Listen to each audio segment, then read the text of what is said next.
So Donald Trump has made a big promise to his followers. And what's that promise?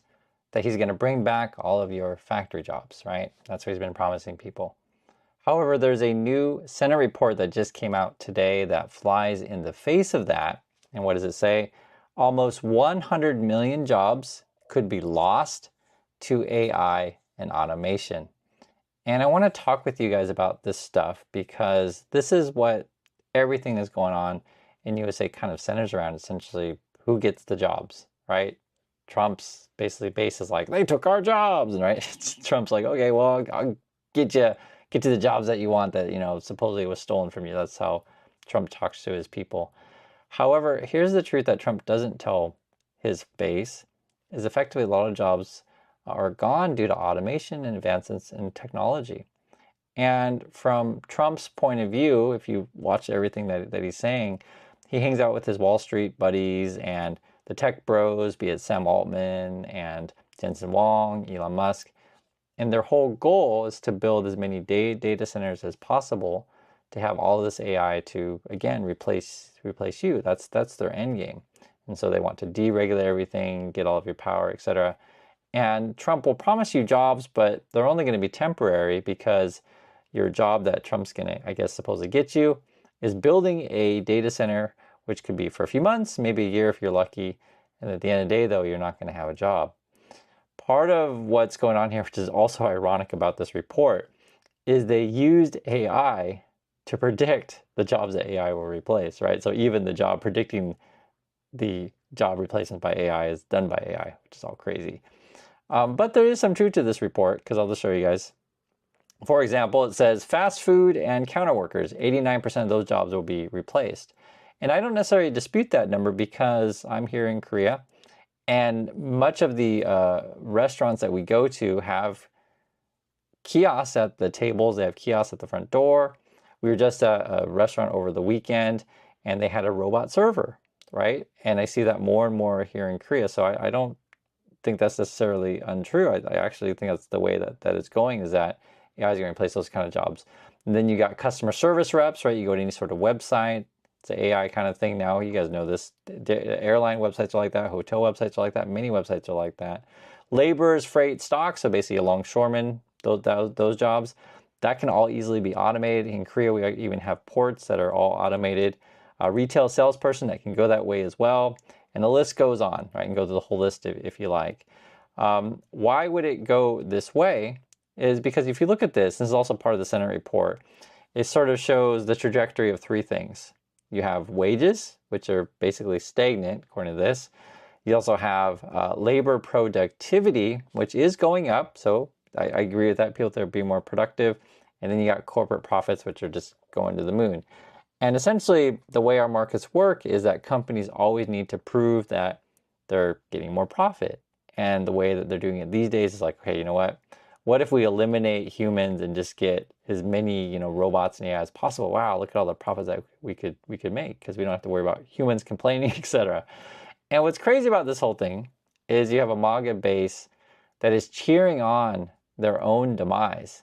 So even right now with the government shutdown, Trump is saying, yeah, we're going to fire as many federal workers as possible. We're going to cut as many programs as possible. And it's just like, if you're MAGA, it's like, are you guys crazy? You're cheering your own demise. Do you see what's happening? And apparently they don't. And that's why I have to make these videos with you.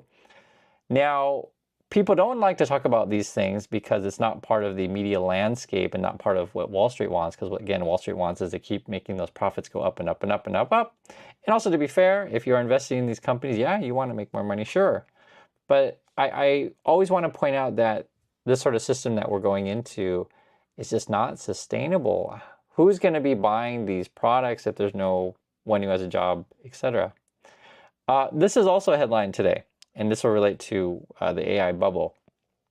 OpenAI's blockbuster AMD deal is a bet on near limitless demand for AI, right? So is that indeed the case, that we're going to all want AI forever and it's like near limitless, right? It's just, man, we all need AI so much, be it if I'm still have a job, I need AI for my job, which could be the future, certainly could be. Or are you more like the CEO billionaire class is like, you know what? I just want to get rid of humans as quickly as possible and bring in the robots. And so what happened is OpenAI, I guess they're going to get possibly 10% stake of AMD. AMD stocks go to the moon.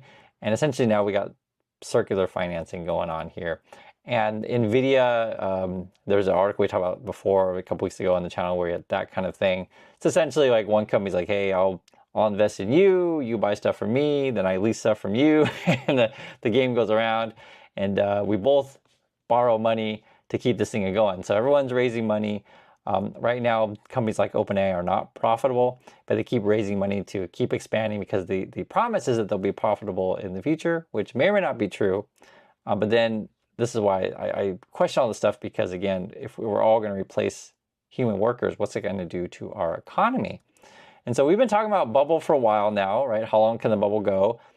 That's anyone's guess, but I just feel like with Trump presidency plus the bubble plus all of the, sorry, we're to say, like you could say turmoil in the USA, people fighting each other, basically boils down to fighting over jobs, and the jobs are getting less and less and less. I just think this is completely unsustainable.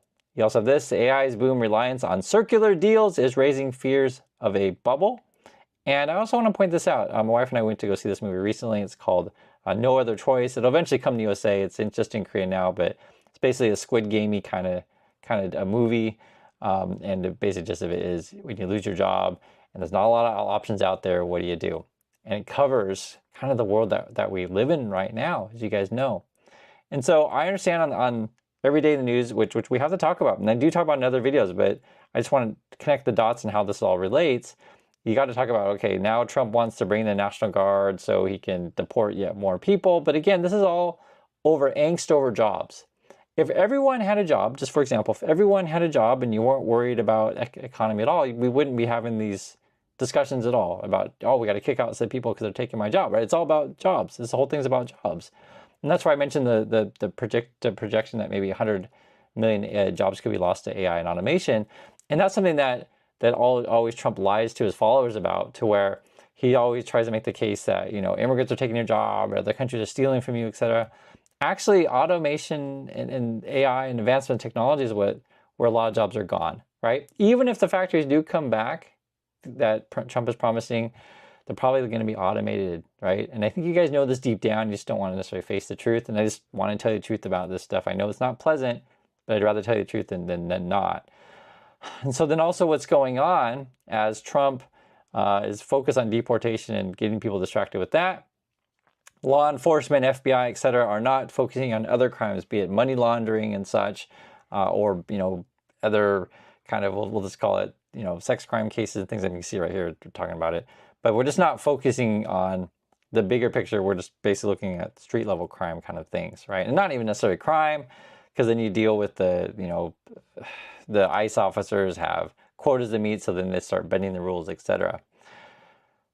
On top of that, the AI bubble, and I know we're combining two things at the same time, but I just want you to understand the connection of it, okay? Because the connection is that Trump promised you to bring your job back, but in same return, he's pushing industries that are to replace you, so the angst is going to get worse. And I just want to make sure you understand the cycle that we're in. And we're all fighting over basically fewer resources. That's what it ends up being. And there's more consolidation at the top, which you talked about in the last video.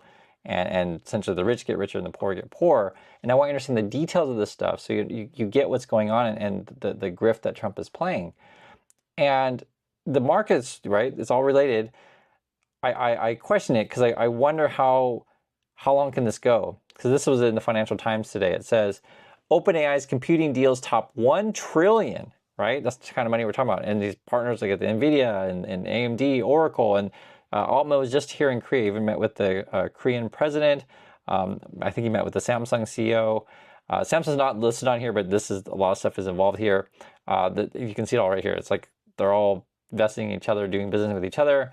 Oracle, NVIDIA, SoftBank, Microsoft, CoreWeave, Broadcom, Google, Amazon, Meta, Anthropic. Like they're all the biggest companies out there. And the whole grift is like, okay, I will invest in your company and then you rent or buy stuff from me and then I'll lease stuff from you. And then we'll both borrow money to keep this thing going, right? And no one's going to be profitable, but we're all betting it's going to be profitable in the future. And then again, it's all about replacing you. Here's a description of it. It says, the deals also involve circular right? Keep that in mind. Circular arrangements between the world's most valuable startups and its partners, as well as complex financing terms that have, in most cases, yet to be agreed. Okay, great. And then you also have this, which is talking about the power. We got to talk about the power. It matters. Right? If you do want to build all these data centers, where all the power going to come from? Well, listen to this. The deals, and this is the OpenAI stuff. The deals would give OpenAI access to more than 20 gigawatts, not gigabytes, gigawatts of computer capacity, roughly equivalent to the power from 20 nuclear reactors over the next decade. And it sounds like we're getting into Matrix kind of stuff here, right? Where I guess the robots need so much power, the humans are going to plug in. You never know. You never know in this world. Each 1 gigabyte of AI computing capacity costs about $50 billion to deploy in today's prices, according to estimates by OpenAI. Executives making the total cost about $1 trillion. So it's really expensive to do this stuff. And guys, this is where I'm just like, it just doesn't add up for me. It just doesn't add up. You got a president's pushing the AI crypto stuff, and they always say we're all going to be rich with crypto, we're all going to be rich with AI, but how's that going to work out when none of us have any jobs? And then you got Elon Musk, who's like now cozying up to Trump. That was at the last event for the Charlie Kirk thing. And Musk is now hiring a Morgan Stanley person to now be the new CFO at XAI. And even following this story, a bunch of people left Elon Musk. So it was Lisa Yaccarino left. I think she was, the CEO over at the Twitter thing, X. Then his CFO left, Mike Liberatore. And then his general counsel left, Robert Keel. So a bunch of people leave Elon Musk, and Elon Musk, you know what? I'm going to go with Wall Street people because, oh yeah, they're on my side. Because remember, Wall Street's all about pumping up valuations and such like that. And on top of that, you got Trump trying to do whatever deals that he possibly can. I think we're going to do something with Fannie Mae and Freddie Mac, go IPO. And everyone wants in on that deal because that's the sort of game that Trump is playing. He's building ballrooms to make deals. And so I just want you to see all this stuff together. But I think maybe this is the key chart to look at, to where wages are flat for workers, productivity is going up, but corporate profits are also going up. But the end game, though, again, is to replace all of you and not pay you more. Why would they, when they can just replace you? And this is something that I hope the MAGA, see my videos. I hope we talk about this stuff, because I think it's terribly important to talk about that. When Trump's promising you things, guys, it's smoke and mirrors. I'm telling you.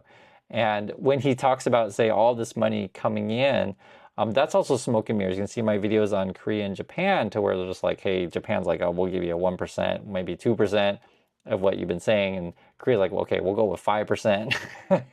And I know they don't see that stuff because it's not covered in American media, because American media, right, is all pushing the narrative of how awesome AI is going to be.